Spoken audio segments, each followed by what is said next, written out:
Hello everyone, आज के class में मैं आप लोग के साथ फिर से डिस्कस करने वाला हूं गेट 2025 का मेमोरी बेस्ड क्वेश्चंस। और ये क्वेश्चंस कॉम्प्लेक्स एनालिसिस से रिलेटेड है।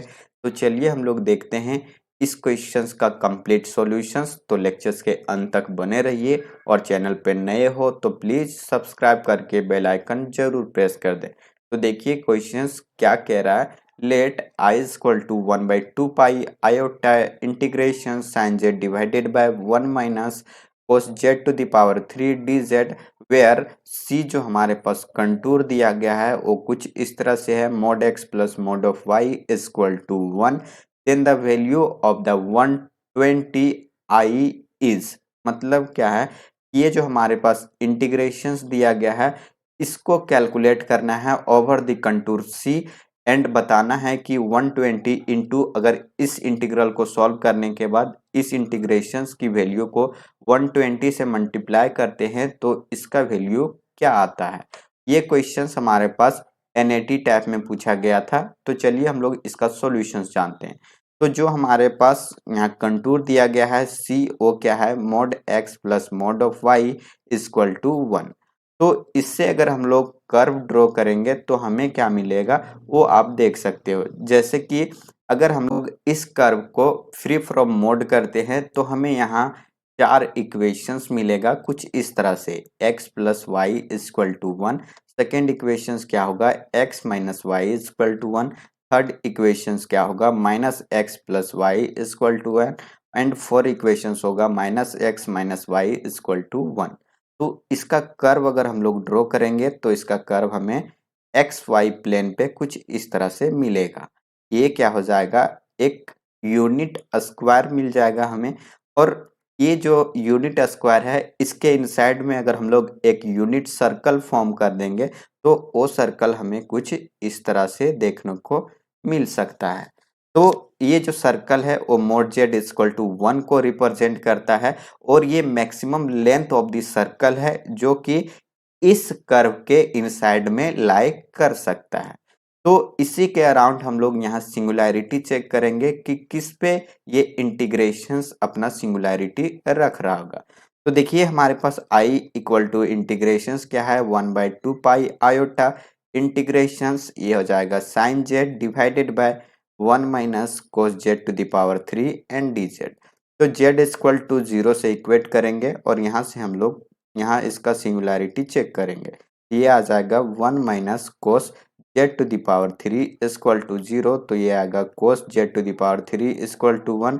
तो cos z to the power 3 equal to 1 कहाँ देगा, तो कोस 2 n पाई पे देगा। तो यहाँ से क्या आ जाएगा, cos z to the power 3 equal to cos 2n pi.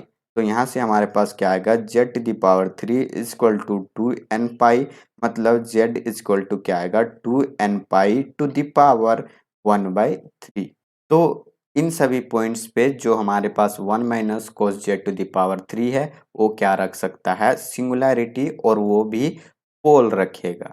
तो देखिए हम लोग क्या रखेंगे, यहाँ n की वैल्यू को रखेंगे और क्या क्या पॉइंट हो सकता है वो आपको यहाँ क्लियरली पता चल जाएगा। तो n जो हमारे पास सेट ऑफ इंटीजर से बिलोंग्स कर रहा है, तो यहाँ से अगर हम लोग n इक्वल टू 0 रखेंगे तो z इक्वल टू हमें 0 मिलेगा। सिमिलरली n इक्वल टू अगर 1 रखते हैं तो z इक्वल टू मिलेगा 2 पाई टू द पावर 1/3।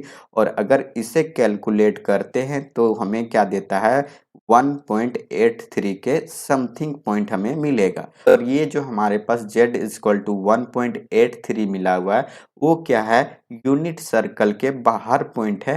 तो हम लोग इस पॉइंट को as a singular point count नहीं करेंगे। तो z equal to 0 is the only singularity which is lying in the contour. तो z इक्वल टू 0 ही एक ऐसा हमारा सिंगुलैरिटी है जो इस कंटूर के अंदर लाइक कर रहा है। तो इस पे हम लोग चेक करते हैं कि कितने ऑर्डर का हमें सिंगुलैरिटी एज अ पोल मिल सकता है। तो देखिए z इक्वल टू 0 पे साइन z क्या रखता है, 1 ऑर्डर का 0 रखता है। Similarly 1 minus cos z to the power 3 जो है वो z इक्वल टू 0 पे कितने ऑर्डर का 0 रखता है उसे हम लोग यहाँ चेक करते हैं। तो यहाँ देखिए सबसे पहले हम लोग इंटीग्रेशंस को लिखेंगे तो ये हो जाएगा I equal to 2 pi iota integrations, ये हो जाएगा sine z divided by 1 - cos z⁻³ और ये डी जेड। तो यहाँ क्या आ जाएगा 1/2 pi iota integration sine z का एक्सपेंशन करेंगे तो हमें मिलेगा z-z³ divided by 3 factorial plus z⁻5 divided by 5 factorial and so on. इसी तरह से जाएगा डिवाइडेड बाय नीचे क्या आ जाएगा 1 - cos z⁻³ का एक्सपेंशन करेंगे तो हमें मिलेगा 1 - z⁻6 divided by 2 factorial plus यहाँ आ जाएगा z⁻12 divided by 4 factorial minus z⁻18 divided by 6 factorial plus and so on into यहाँ में हमारे पास dz आ जाएगा। तो देखिए 1 से ये 1 कैंसल्स हो जाएगा, ये जो माइनस है ये मल्टीप्लाई हो जाएगा हर टर्म में, तो ये हमारे पास क्या आएगा 1 divided by 2 pi iota integrations. ऊपर से हम लोग z को कॉमन लेंगे तो ये आ जाएगा 1 - z² divided by 3 factorial plus z⁻4 divided by 5 factorial plus and so on. यहाँ आ जाएगा डिवाइडेड बाय, इस माइनस को मल्टीप्लाई करेंगे तो z⁻6 divided by 2 factorial minus z⁻12 divided by 4 factorial plus z⁻18 divided by 6 factorial minus and so on and ये dz हो जाएगा equal to यहाँ लिखेंगे 1/2 पाई आयोटा इंटीग्रेशंस। यहाँ से देख सकते हो जो डिनोमिनेटर्स में टर्म है z⁻6 डिवाइडेड बाय 2 को कॉमन लेंगे तो ऊपर में हमारे पास क्या था z और यहाँ क्या है 1 - z² divided by 3 factorial plus z⁻4 divided by 5 factorial plus and so on and divided by यहाँ से आ जाएगा z⁻6 divided by 2 factorial common लेते हैं, ये आ जाएगा 1 - 2 फैक्टोरियल मल्टीप्लाई हो जाएगा और यहाँ क्या बचेगा z⁻6 डिवाइडेड बाय 4 फैक्टोरियल, यहाँ आ जाएगा plus 2 factorial into z⁻12 divided by 6 factorial minus and so on dz। तो देखिए एक z से एक z यहाँ कैंसिल हो जाएगा और 2 फैक्टोरियल जो है वो मल्टीप्लाई में चला जाएगा तो यहाँ आ जाएगा 2 factorial divided bye 2 pi iota integrations. आपको यहाँ देखने को क्या मिलेगा 1 - z² divided by 3 factorial plus z⁻4 divided by 5 factorial and so on divided by यहाँ z⁻5 आ जाएगा और यहाँ टर्म क्या आएगा 1 माइनस यहाँ क्या आ जाएगा 2 फैक्टोरियल z⁻6 डिवाइडेड बाय ये 4 फैक्टोरियल प्लस यहाँ 2 factorial into z⁻12 divided by 6 factorial minus and so on dz। तो देखिए z इक्वल टू 0 पे हमें क्या मिला 5 ऑर्डर का पोल मिला। तो इसी पे हम लोग इसका इंटीग्रेशंस कैलकुलेट करेंगे तो ये आ जाएगा 2 factorial divided bye 2 pi iota into ये जो हमारे पास 1 - z² divided by 3 factorial plus z⁻4 divided by 5 factorial and so on and divided में ये जो टर्म है 1 - 2 factorial into z⁻6 divided by 4 factorial plus 2 factorial z⁻12 divided by 6 factorial, ये हमारे पास एज अ fz फंक्शंस के रूप में काम करेगा।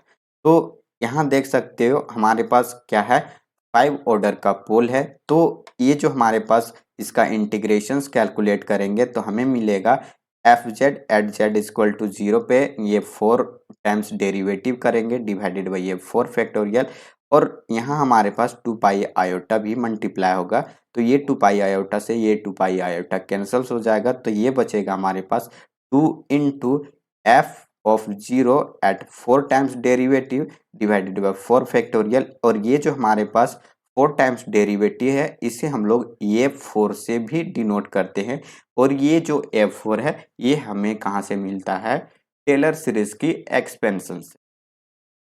तो हम लोग क्या करेंगे ये जो हमारे पास fz है उससे हम लोग a4 का वैल्यू निकालेंगे जो कि z⁻4 का जो कोफिशिएंट होगा उससे हमें मिलेगा।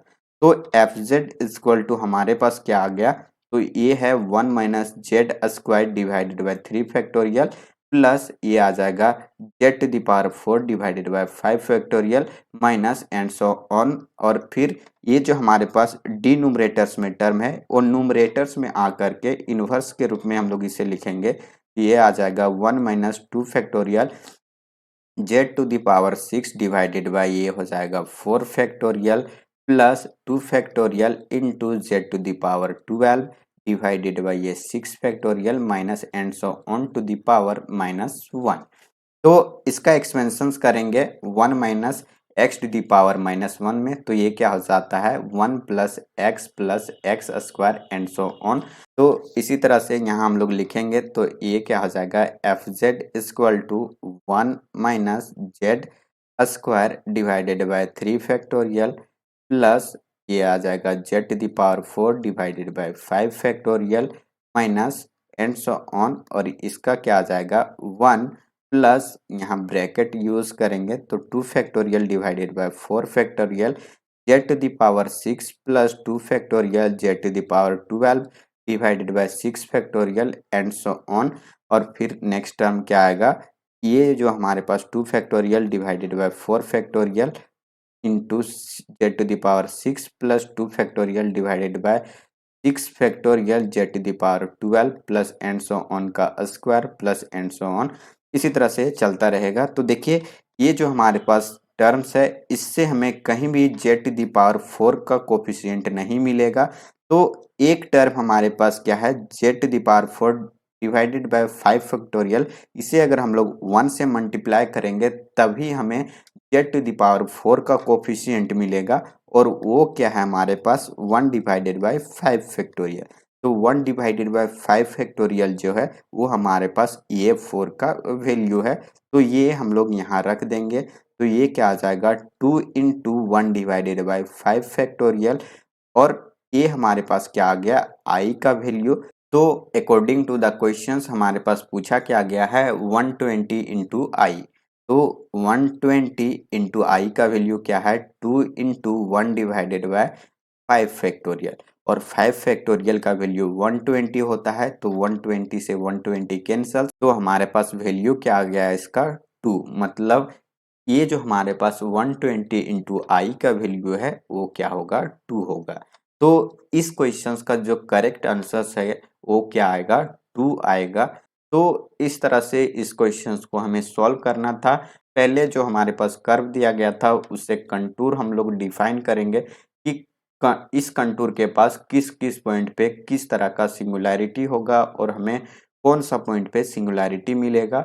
उसके बाद हम लोग इंटीग्रेशंस को सॉल्व करेंगे, चाहे आप इसे कोची इंटीग्रल फॉर्मूला से सॉल्व कर सकते हो या फिर रेसिड्यू का जो कॉन्सेप्ट है उससे आप यहाँ से आसानी से कर सकते हो। तो आई होप आप लोग को समझ में आ गया होगा इस क्वेश्चंस का एक्सप्लेनेशंस। अगर कोई क्वेरी है तो आप ज़रूर कमेंट करें ताकि उसे देख करके उस पर काम करूं और फिर से आपको बताने की कोशिश करूं। तो चलिए फिर मिलते हैं हम लोग नेक्स्ट क्लास में नए क्वेश्चंस के साथ। तब तक thank you so much for watching this video. Bye bye, take care.